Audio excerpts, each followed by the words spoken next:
or someone you know been affected by mental health or substance use disorder? Well, you are not alone. Welcome to the podcast, Riverfront Talks, Substance Matters. I am Tiffany Moore, the coordinator for the Beaufort County 360 Behavioral Health Task Force. We're going to sit down and have some in-depth conversations with individuals who may have struggled themselves with mental health or substance use disorder, or perhaps know someone who has struggled. Either way, we're going to have some inspiration, motivation, and maybe even some tearjerkers. Welcome to the podcast, Riverfront Talks, Substance Matters. Welcome back, everyone, to Riverfront Talks, Substance Matters podcast. We are here at Harvest Church in Washington, North Carolina. I have two special guests here today. I have Jamie and Adam of Hope Mission of Coastal Carolinas, and they are going to share their stories with me, and I'm going to do something today that I have never done before. I'm going to try to get two different stories at the same time. So welcome, guys. How you doing? Hey. Thank you for having us. Yes, thank you for being on the podcast. Which one of you wants to start? I guess I will. So I grew up right here in Little Washington, born and raised. My family owns a salvage yard right here, so I got to grow up working and playing on all kinds of cars and stuff. I had a unique experience growing up in church with both sets of grandparents going to the same church. I could also ride my little motorcycle to church growing up, so that was always fun to me. Fast forwarding to my parents divorced when I was about 7. They both struggled with drug and alcohol addiction growing up. My mother got clean when I was 7 or 8 years old and stayed clean until she passed away from cancer. At 14 years old, I had already been drinking and smoking marijuana. I was a baseball player. That was my love. And I crushed my arm in a cardboard baler 2 weeks into the baseball season, my freshman year of high school, and I was prescribed pain pills, and that started my opioid addiction. I managed to graduate to heroin by the time I was 17. I fell away from that for some time and wound up really falling into alcohol and marijuana more so than the heroin.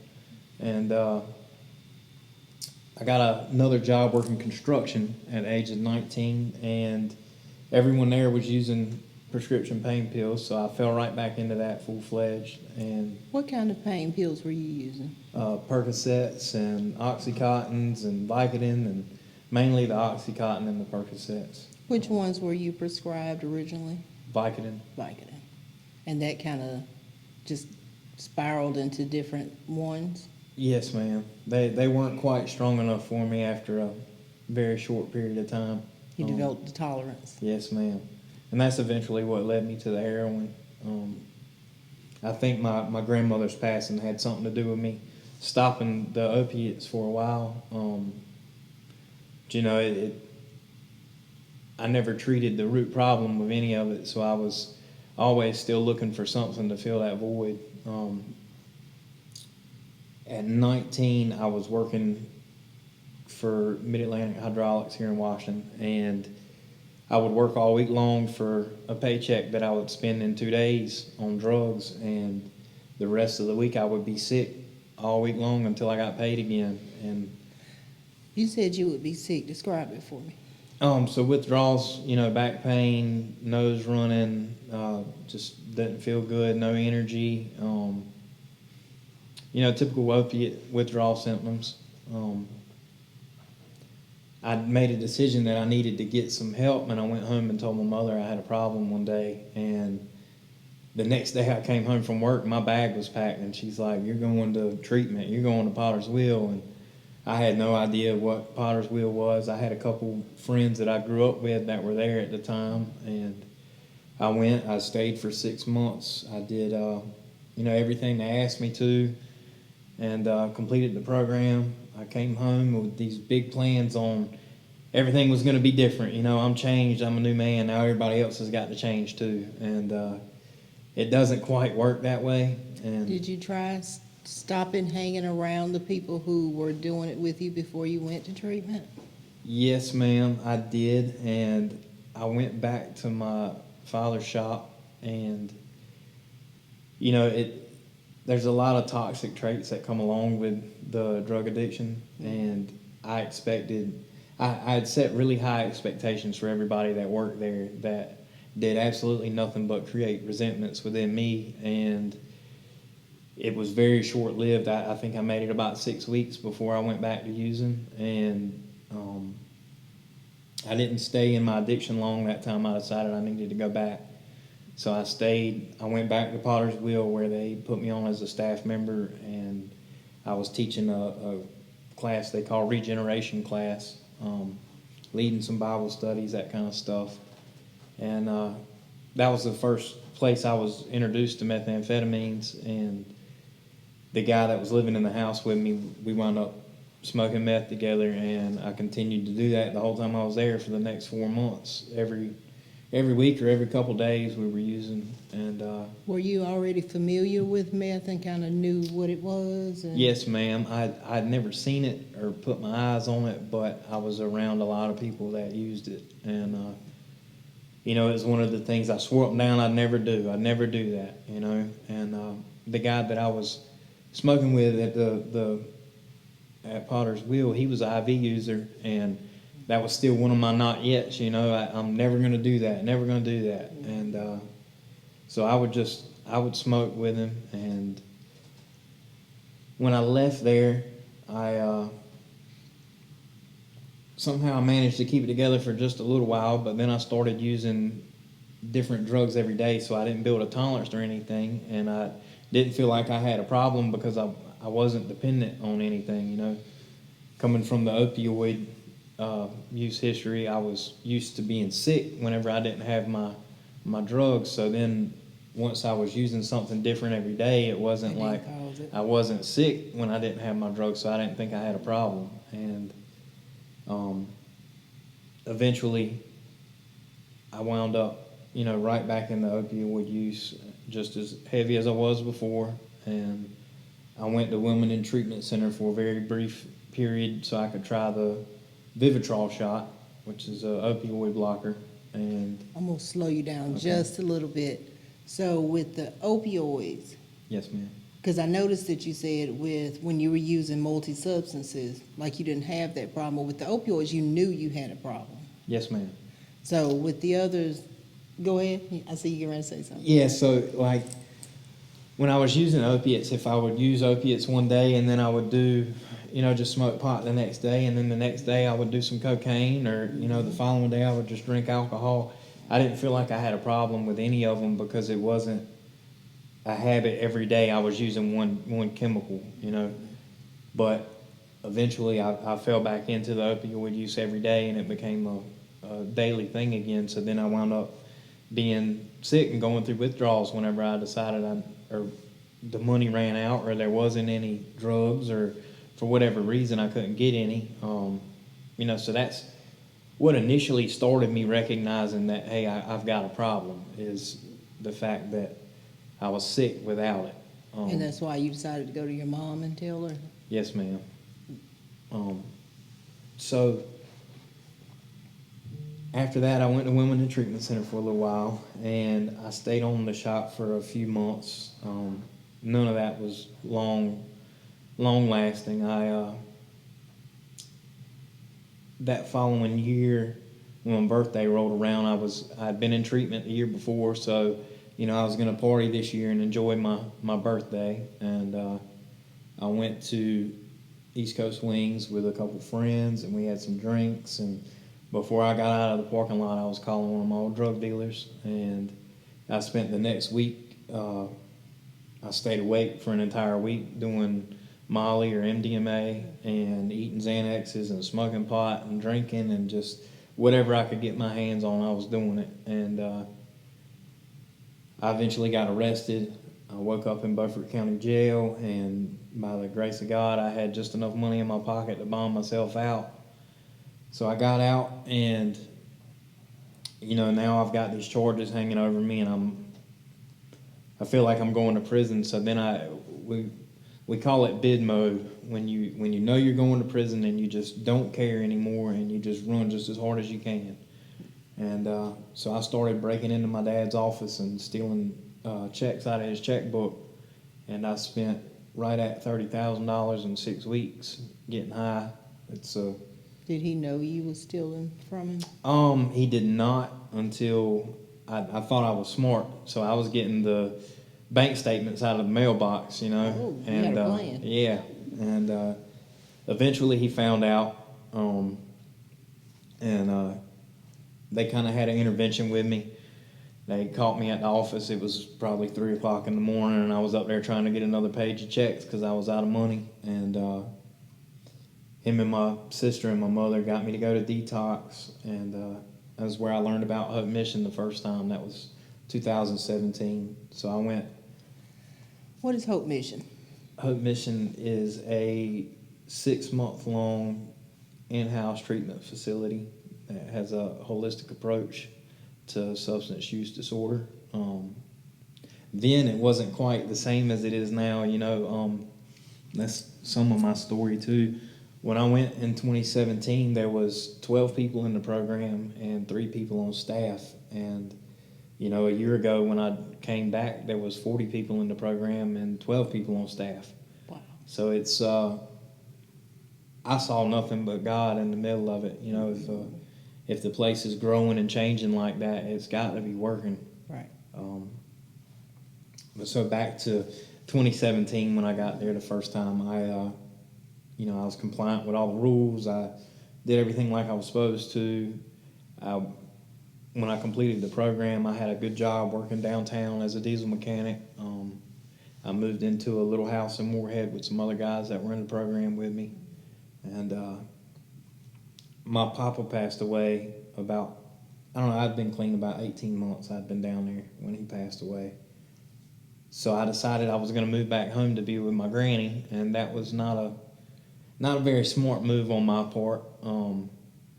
You know, that geographical change is a big help for me. Right. And my mother got sick with cancer, and, you know, I held on to it, my sobriety anyway, just long enough for her to pass away. I was able to be there for her, and that I'm so grateful to Hope Mission for that, because if it hadn't been for them, I probably wouldn't have been in a position where I could have been there for her. But after she died, I just didn't care anymore, you know. And when I moved, I just started a new job I was a crane mechanic for Superior Cranes in Bridgeton. And, you know, it's probably one of the best jobs I've ever had. And when my mom passed away, I started gambling and using drugs and all that all over again. So you were triggered by her passing. I was. It was. I was a mama's boy, and you know, I used her death for an excuse for me to get high for a long time. But I eventually had ran out of money. You know, borrowed money, sold trucks. You know, liquidated everything I had so I could keep gambling and getting high. And so I started selling the crane company parts out of my dad's salvage yard, and I was getting all the money for it. And when they eventually figured out what I was doing, I was so ashamed and just, you know, didn't want to go face the music for what I'd done, so I just took off again and ran the streets for the next couple of years, running around getting high, selling drugs so I could feed my addiction and my gambling habits, living off the streets, staying in vehicles in the salvage yard, you know, sleeping in the woods, bouncing from couch to couch, just, you know, wherever I could stay. I was scared the sheriffs were, which they were, looking for me. And, you know, I didn't want to stay anywhere more than one night in a row, because then they might figure out where I'm at. Mm-hmm. And I continued to do that until eventually they did catch me. And I went to prison for a little over a year. And my first day in prison was the last day I got high. I did some methamphetamines and smoked some stuff they call K2 in prison. And so you were able to get these drugs in prison? Oh, yes, ma'am. Yes, ma'am. Is it easy? It is readily available in prison. that's kind of, one of the things where I'm all about rehabilitation over incarceration, because there's no help inside those prison walls for you. If you want to keep using, it's right there. Only by the grace of God I made it through my year without using but one time. And was that just a decision you made, like after that first day of getting high in there? You was just like, I don't want to. I had a really bad experience, and it was my first time going to prison.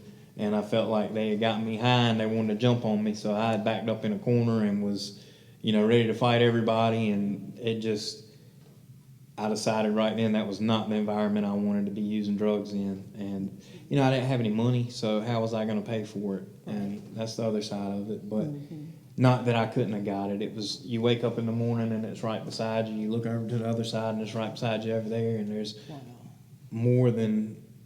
it's more than readily available. There's people that'll share with you. It's running rampant in the prisons.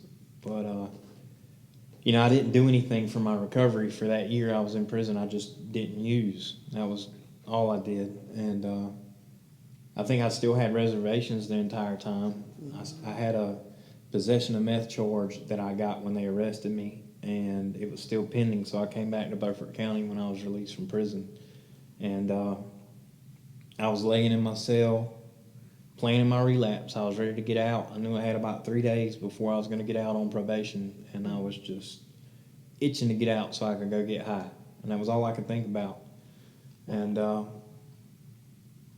there was a guy that came through and talked to us, Jeron Randall, and I saw him and was like, man, that's what I want to do, I want to be able to come back into the jail, a year from now or whenever, and still be clean and be like, this is something everybody can do. It's not anything, I'm not anything special at all. This is just, it's all about your choices and where you decide you want to go from here. And I say the Holy Spirit came over me laying in that bunk and gave me two options: to either get out and stay here in Washington and continue doing what I was doing and come right back to prison or jail, or go to treatment somewhere. And immediately Hope Mission came to mind. It was the last place I had been, and it was by far, I felt like, the best place I had been. So I asked for an application, and one of the COs went and printed me one off and faxed it over, and within 12 hours they called me and told me I was accepted. I was fortunate the director at the time was my old house manager, and he remembered me. So as soon as he saw my application, he was like, yeah, come on.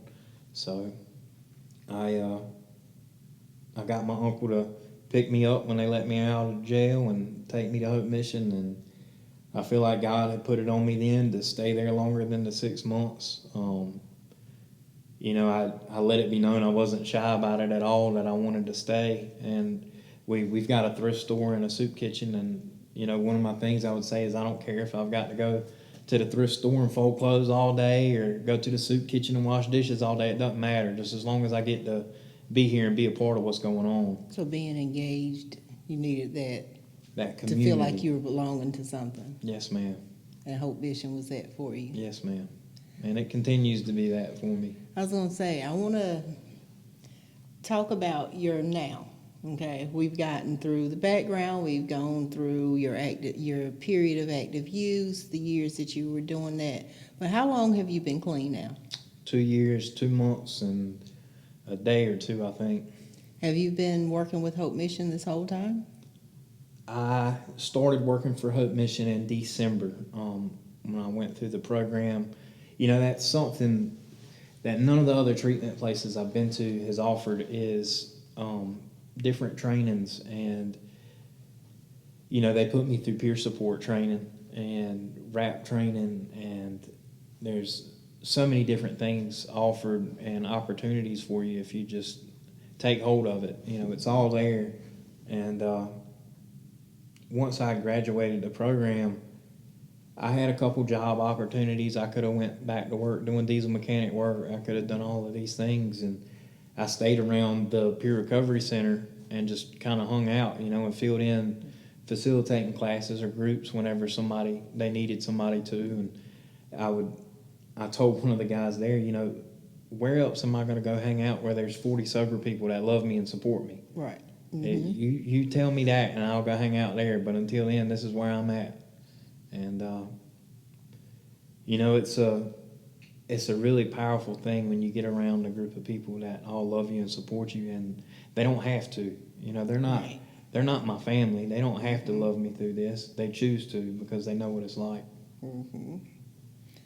Well, I love that for you. I'm going to ask you one more quick question. So Okay. Earlier you said when you were locked up, this guy came through, Jeron Randall. Yes, ma'am. The irony of you two reconnecting after all of that time, how did that feel when you saw him for the first time outside the prison? Oh, man. It was kind of like I didn't realize what was happening over the last year. It seemed like little small things just were accumulating, It didn't really matter what training or any of that it was. It was just like, if it's something positive for me, sign me up. Let's go. Mm-hmm. It doesn't matter. And I didn't realize where it was leading me. I didn't realize all of those little things, just the positive trainings or whatever, groups, classes, they were all leading me right back to the same room that I asked God to put me in a year before. Mm-hmm. So, when I saw Ron, I was like, all right, God. It's that circle of life. Yes, ma'am. We've been hearing about that forever and a day, but that's not a coincidence. No. You say you started out with a religious background, you were raised up in the church, and now you're with Hope Mission, which gives you that same thing. You have the community there, but you also have the religion there, and it gives you something to bond with and to cling on to that will keep you on that straight and narrow. And so far, you've been able to be clean for over 2 years? Yes, ma'am. Love it. Absolutely love it. You saw Ron today. Yeah. I'm sure he's beyond proud of you. I am. I definitely am. So I love that. And, we meet people throughout life and we don't know what purpose they serve in the moment. And then when you come back and find them again, it's like, aha, you were meant to be in my life. And he's in your life now. We have monthly meetings, we see each other, things like that. So I love that piece, the connection there. I'm going to jump real quick. I kind of want to start Jamie's piece. And then I'm going to go in and find the commonality between the two. So Jamie, you give me your title. So I'm the Director of Recovery Services for Hope Mission of Coastal Carolina. How long have you been doing that? I would say probably about 3 or 4 months now. I started at Hope Mission of Coastal Carolina as a client. Actually, December 22nd of 2022, I got into the program. I entered through the jail diversion pathway. I was in Beaufort County Jail, and I sat there for about 4 months. I had requested to get into the Hope Mission program, and it was no for various reasons. And then one day, one of the correctional officers came up and said, "Hey, I need you to come downstairs and do an interview real quick." And Ken Johnston, the director at the time, interviewed me, and then by lunchtime that day, I was on my way to Hope Mission. It was, I'm going to stop you right there real quick. I think it's about time for me to wrap this first part, and we're going to come back with part 2, and we're going to go through your journey and how you are doing at Hope Mission now. Okay. All right, y'all. See you later.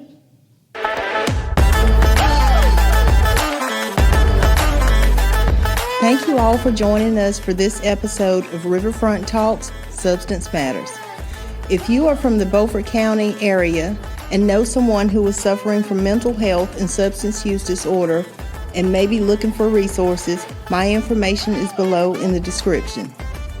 We also would like your feedback to gather input about today's episode.